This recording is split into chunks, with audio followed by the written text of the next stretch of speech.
Hey folks, so this is going to be part two of this ongoing kind of, I guess, mini series preview. I don't know what to call it, but basically part two of this little thing I'm doing for my friends, explaining kind of the advanced concepts, theories, ideas taught in Korean traditional archery.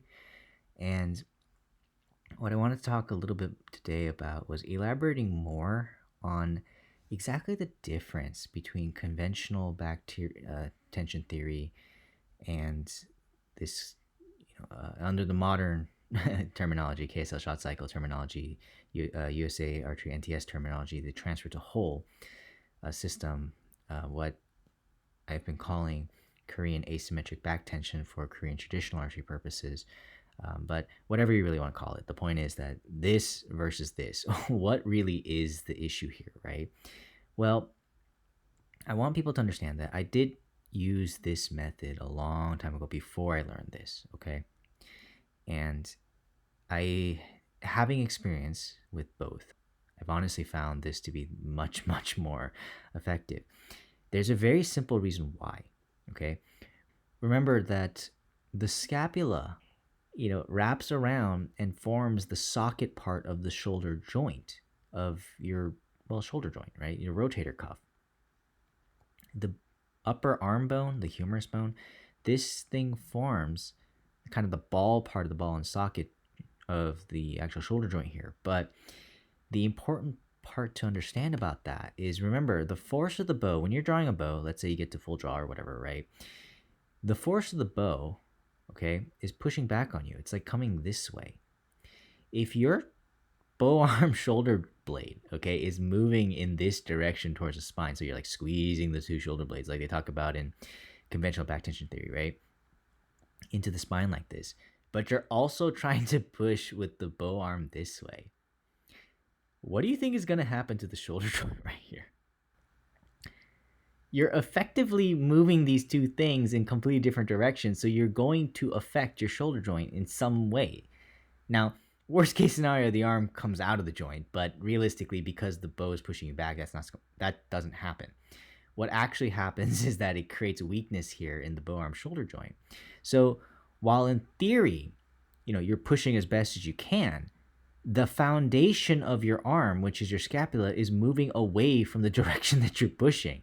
It's like the bottom is falling out. You can't really push very well like this. I mean, to some degree, yes, but not as effectively as one would truly be able to if they were to use something like this system.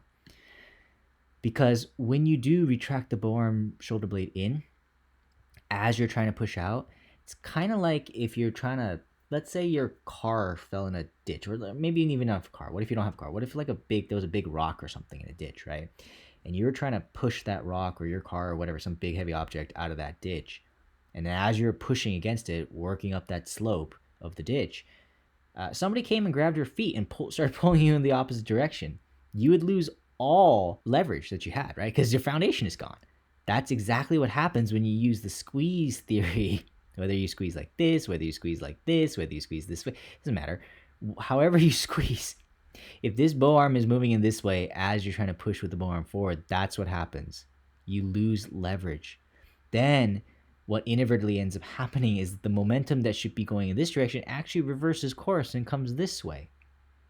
You're squeezing with this other side in too, so you feel that tension here in the back, hence the term back tension, right?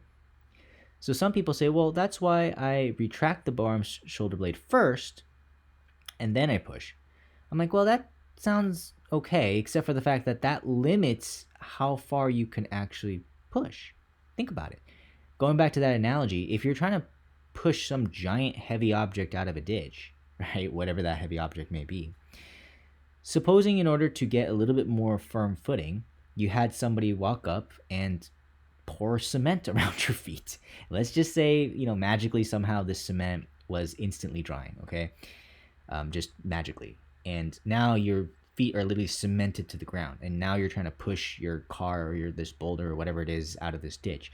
Well, initially, I guess you would get a lot of leverage like that, okay? But there would come a certain point where you would have to take a step forward to keep pushing that heavy object out of that ditch, right? Well, with your feet cemented to the ground, you can't step forward, which means at a certain point, you really can't actually push anymore, right? That's exactly the same thing. What happens if you retract this forearm shoulder blade in, then try to push? At first, you'll feel strong, but there's going to come a certain point where you're going to get fatigued and you won't have that leverage anymore.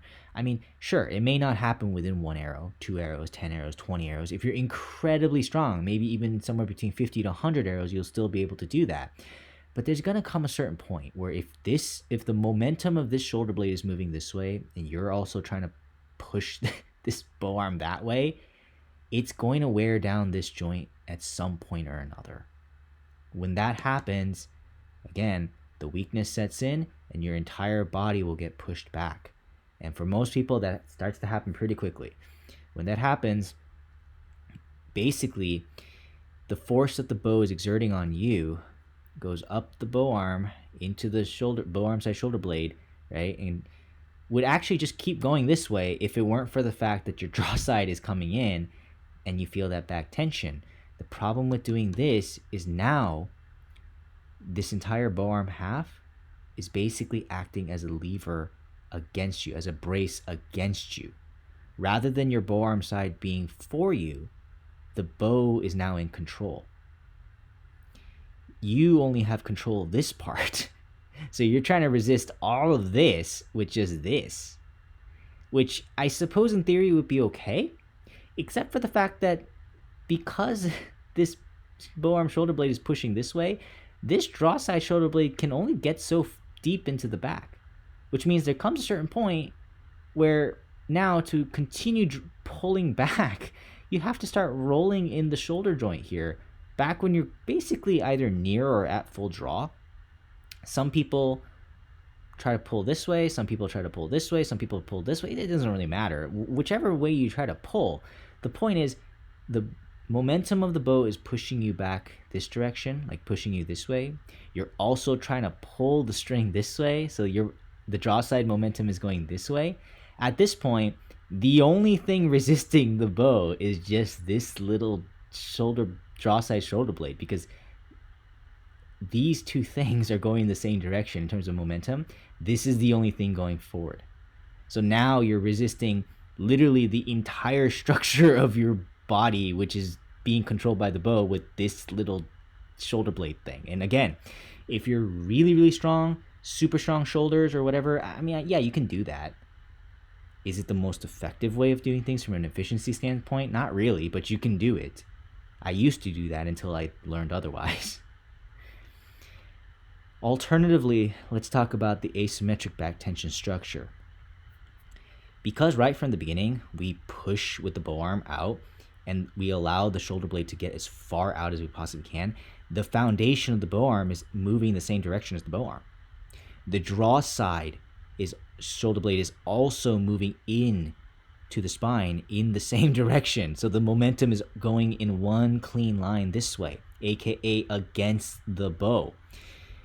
If you saw the first video where we talked about that counterbalancing system, right, of the transfer, we are drawing the string back. We're using angular drawing. Okay, so instead of the draw side arm unit dropping down or going up or whatever, we're actually moving it like near horizontally, not necessarily perfectly horizontally, but near horizontally in like this direction. Okay, feeling wise, there's some room for kind of variability depending on individual anatomy with that. That's something we'll go over in the future, but for now, just to illustrate the concept, okay, the arm unit is moving this way. That allows the momentums to swing around using this shoulder alignment structure. This is why this has to be absolutely straight and as straight as possible, early as possible in the draw cycle, so that now you can use that momentum leveraging through the brace of your entire body. So from like here, the tip of your elbow, right, moving this way, going like this, and the momentum goes like that and pushes against the bow. So with this system, at best, you're using half your body to resist like the other half of your body in your bow. At worst, when you start to get fatigued, it's more like this little tiny thing right here resisting all of that, and this just kind of sort of becoming disjointed because it's also moving this back, versus you redirecting the force and now using your entire body as like one single unit as an active brace, leveraging against the force of the bow pushing back at you. The force of the bow, basically the width of the grip versus your entire body. That to me is way more efficient than this. Not that you can't do this if you so choose to do so, because many historical systems do rely on this back tension structure. But as I've noted before, this is the kind of back tension structure taught in the modern KSL shot cycle and in some forms of Korean modern archery, depending on like the coach you meet up with and whatever. But this is the standard for the KSL shot cycle, and as a result, the USA Archery NTS system, National Training System. And for those of you who don't believe me on that, go read Coach Lee's second book, Total Archery Inside the Archer. This is what you're going to see, okay? Now, in the Korean traditional manuscript that I'm studying, it mentions something kind of interesting there, where it says that the bow arm side armpit has to feel like it's expanding. That is weird, but remember, the shoulder blade is part of the armpit structure. If you were to retract the bow arm shoulder blade in to the spine, regardless of however you do it, the point is if you do that, this armpit will feel like it's contracting, not expanding. If you push the shoulder blade out along with the arm and you just keep pushing forward that way, you will feel like this part's expanding. In Coach Lee's book, he talks about how you should basically reach your arm out as far as it possibly can for your specific range of motion and flexibility so that you feel like the deltoid here is really stretched. Basically, the manual I'm studying and the author, as well as Coach Lee, are talking about the same thing. They're just saying it from two different perspectives, one from the top, one from the bottom, but it's the same idea and concept here. The angular drawing idea that we talk about under the KSL system is echoed exactly in this Korean traditional manuscript that I'm studying, where it says the elbow must not drop down, but rather it moves, basically this entire arm unit moves back, meaning towards your back this way. That angular draw, just like we learn under NTS. Because if you do that, if you basically push out so this part expands and then you bring this around in that angular draw system, you will end up in a situation where, again, you draw back the bow, you load it into your back, and then you transfer that force back into the bow, basically counterbalancing against the bow. So you end up resisting the force of the bow, by redirecting its own force into itself, using your entire body as that active brace. Whereas in this system, again, unless you're really, really, really strong, and even then it's somewhat, right? It's a little bit brute forcey, but yeah, you can do it if you're strong, but you can't get around the fact that ultimately, especially when you start to get fatigued, this bow arm side of your body, which should be working for you, ends up working against you because of this issue of the fact that the momentum isn't going in two different directions. Whereas with this one, the momentum is going in the same direction. Right? Now, as a result of that, it's important to form the triangular alignment system. But I will say this, the only one little snag here that I've seen sometimes occasionally is when people misunderstand what needs to happen. The bow arm side shoulder joint here needs to end up in front of the midline of the rib cage. The draw side shoulder joint needs to end up behind the midline of the rib cage so that it can form this slanted angle to get you into this alignment structure. Sometimes people in their overzealousness try to pull, right? They try to push so hard that instead of just going to their maximum range of motion and just staying there, they start to kind of almost rather than it going like this, they start to almost bend the shoulder joint this way, like this, and they start to roll in the bow arm shoulder joint. Yeah, that's not good. Because instead of forming a triangle, oh, sorry guys, I didn't really draw a good triangle here, but in theory a triangle. Rather than forming a triangle here, you're gonna get in this weird shape like this, and that's not good, okay? Remember, triangle.